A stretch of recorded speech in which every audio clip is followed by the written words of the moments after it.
The Bible presents a nuanced picture of riches and poverty, stressing that neither financial prosperity nor poverty is inherently a reflection of God's displeasure. Revelation 2.9 says that one might be rich spiritually, yet impoverished economically. Poor outcomes can occasionally be the consequence of poor choices, such as being lazy, which the Bible forbids in Proverbs 6:11 and 24:33-34, or pursuing impractical goals while disobeying sensible counsel. But the Bible also presents the impoverished in a favorable light. Jesus was homeless and impoverished, while many of his disciples were both spiritually and materially rich. The disciples trusted that he would take care of their necessities and gave up everything to follow him. Jesus even declared in Matthew 26:11 that there is no shame in being poor and that the impoverished will always be around. "Give me neither poverty nor riches, but give me only my daily bread," the author of Proverbs said, expressing a balanced desire. On the other hand, the Bible frequently portrays the wealthy unfavorably.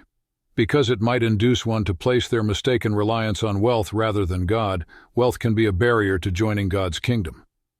Jesus highlighted this challenge in Mark 10:23-24. Luke 16:19-31's account of the wealthy man and Lazarus emphasizes how fleeting riches is.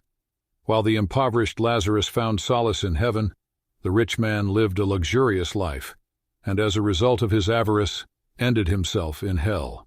As Paul pointed out in 2 Corinthians 8:9, Jesus decided to live as a poor man on earth despite his supernatural status, demonstrating that genuine prosperity derives from spiritual wealth. Christians are urged to consider their life's purpose and consider where their true hearts are. As the impoverished widow did, they are invited to self-denial and selfless giving. They are also called to follow Jesus by taking up their cross, which entails committing their life to him, free from outside distractions. Wealth is compared to thorns in the parable of the sower, which have the power to stifle and render ineffective the word of God. These thorns are Satan's instruments, used to entice people away from God. They stand for life's anxieties and the falseness of prosperity.